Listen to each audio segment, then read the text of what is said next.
Muy buenas noches.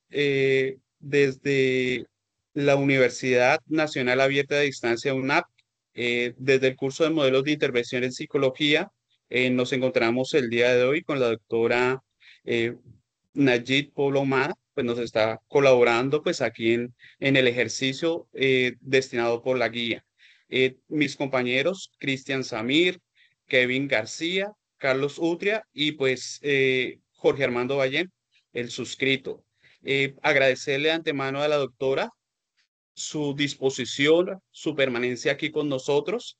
Eh, el objetivo de la entrevista es conocer las experiencias, modelos teóricos de la aplicación de los campos psicosociales, de los campos organizacionales que se realizan, la forma de cómo se trabaja, cómo trabajan otros profesionales, los principios éticos y pues la intervención. La información será utilizada. Nosotros empezamos con el consentimiento informado que ya fue presentado a la doctora, el cual pues es una relación de proceso ético donde el profesional tiene conocimiento pues a qué misión va a cumplir, ya están los roles, las preguntas específicas que se van a hacer dentro del campo, la protección de la información y de los datos que solo van a ser utilizados en medios académicos. Entonces la doctora ya tiene conocimiento de eso, le pedimos ya su autorización para grabar y pues vamos a empezar. Le doy paso a mi compañero Carlos para iniciar el tema de preguntas. Doctora, buenas noches. Muchas gracias por aceptar la invitación. Nuevamente, pues, muy agradecido con usted por esta intervención y el enriquecimiento a nivel académico que nos va a brindar. Para empezar, quisiera preguntarle, estimada doctora, ¿qué problemáticas sociales encuentra con mayor frecuencia en su práctica laboral?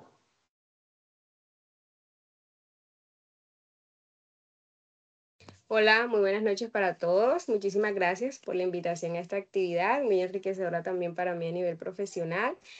Bueno, inicialmente para responderle a Carlos, dentro de mi práctica profesional y pues también ese contacto social que he tenido con diferentes tipos de comunidades, digamos que una de las problemáticas que a menudo más se presentan están muy relacionadas con lo que tiene que ver con la formación y también con lo muy relacionado al desempeño profesional, es decir, todo lo que está muy ligado o muy de la mano con el ejercicio como tal que podemos realizar las personas cuando ya adquirimos una edad adulta para sustentar o sostenernos a nosotros a nivel personal.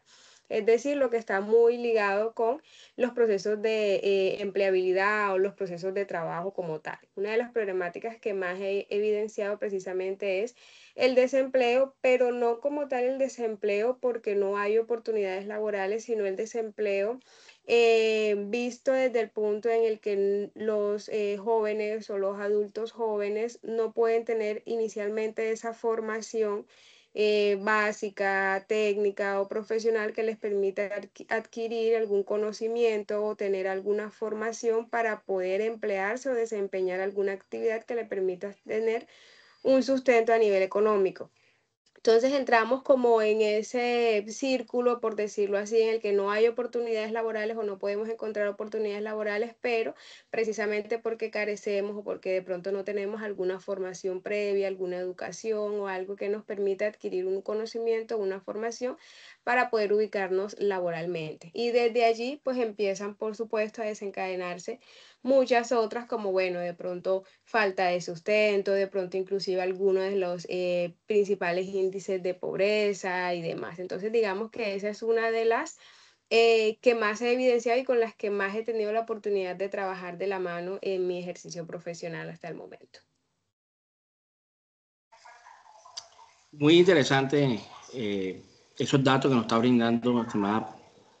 Quiero saber como parte de su trabajo, ¿cuál ha sido su mayor reto en esa labor o en esa área donde usted está trabajando? ¿Cuál ha sido el mayor reto que usted ha enfrentado?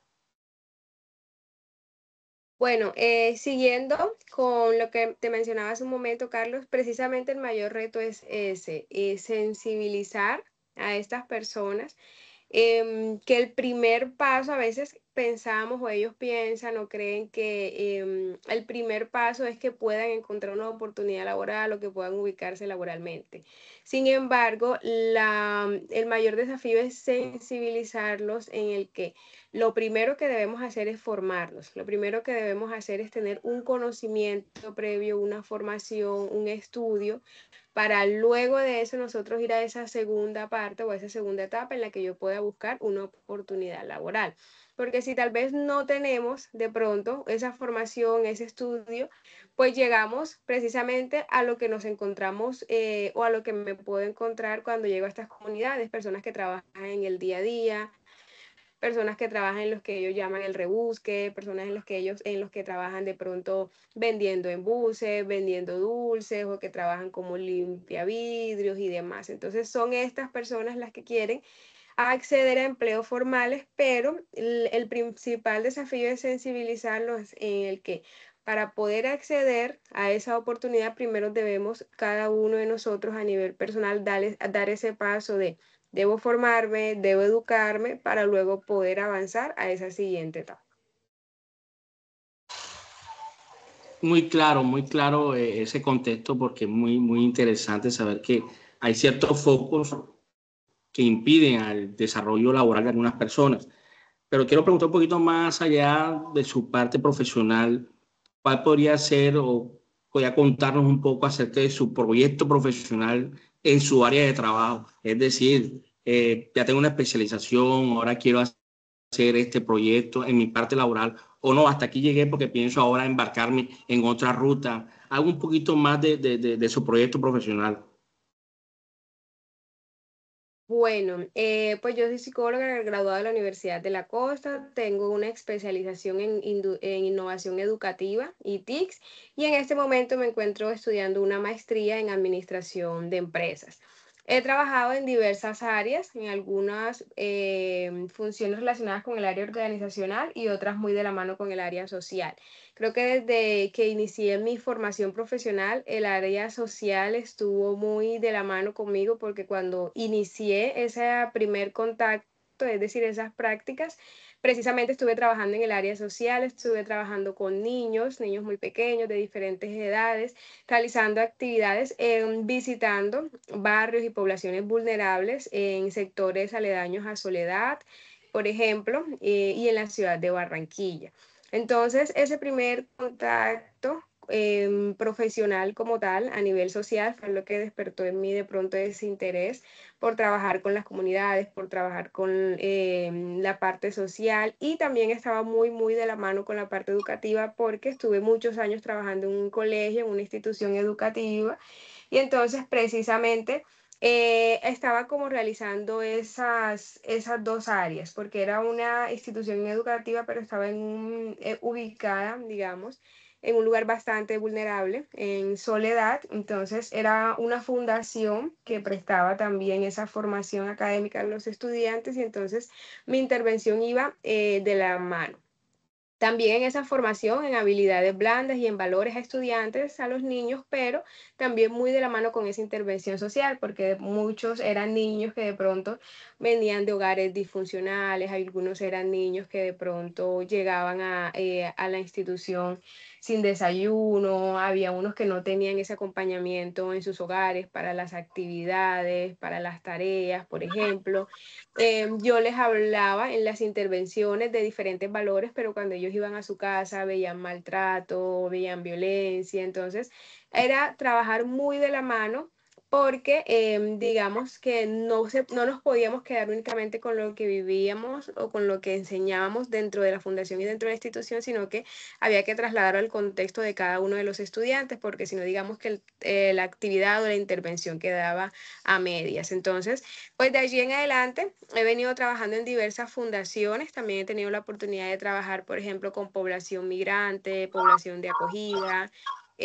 También he tenido la oportunidad de trabajar con jóvenes en estado de pronto de vulnerabilidad.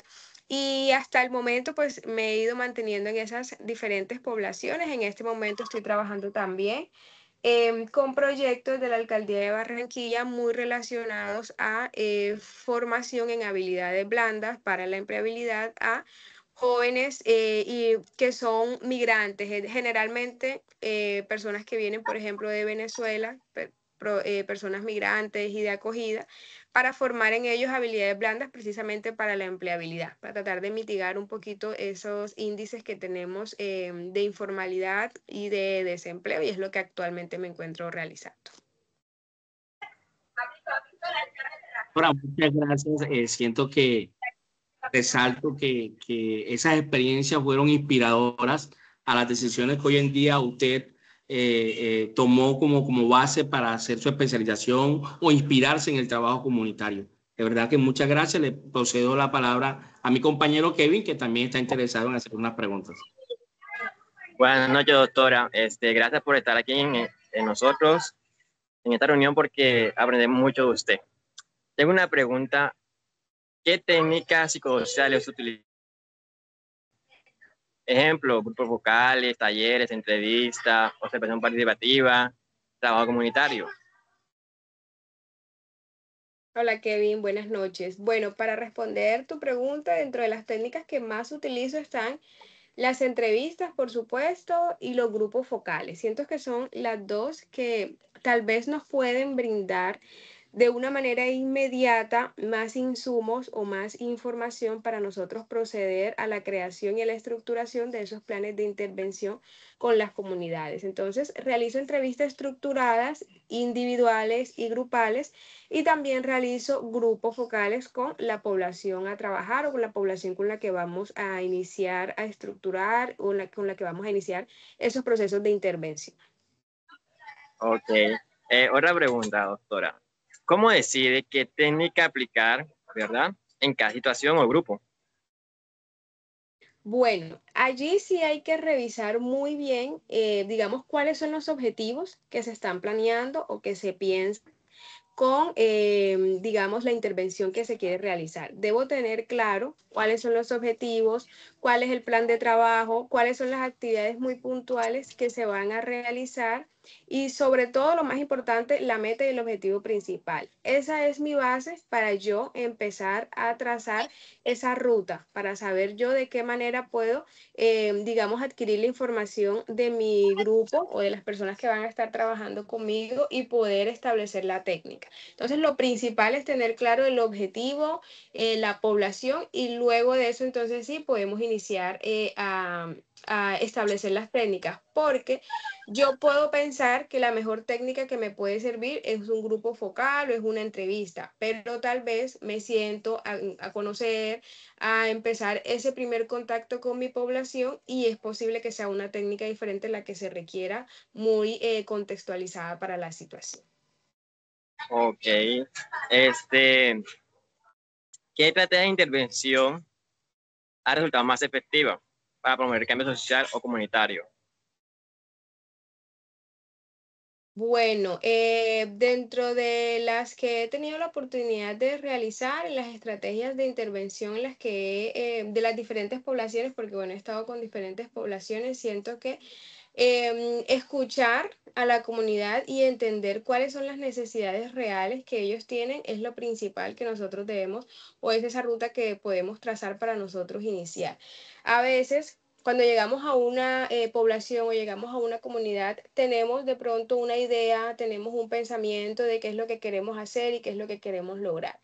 Pero cuando ya estamos inmersos como tal en la población, entendemos que hay dolores o que hay situaciones internas que tal vez nosotros ni siquiera habíamos pensado o ni siquiera habíamos tenido de pronto en nuestra visual que íbamos a poder intervenir o que íbamos a poder trabajar con ellos. Entonces, siempre, y pienso, y dentro de mi experiencia, lo que he podido vivenciar es que lo más importante es que podamos llegar y conocer, entender a nuestra población, y si hay que hacer cambios en el camino, si hay que hacer ajustes, obviamente sin alejarnos del objetivo principal, poder hacerlos. Pero lo principal es poder conocer a profundidad a nuestra población.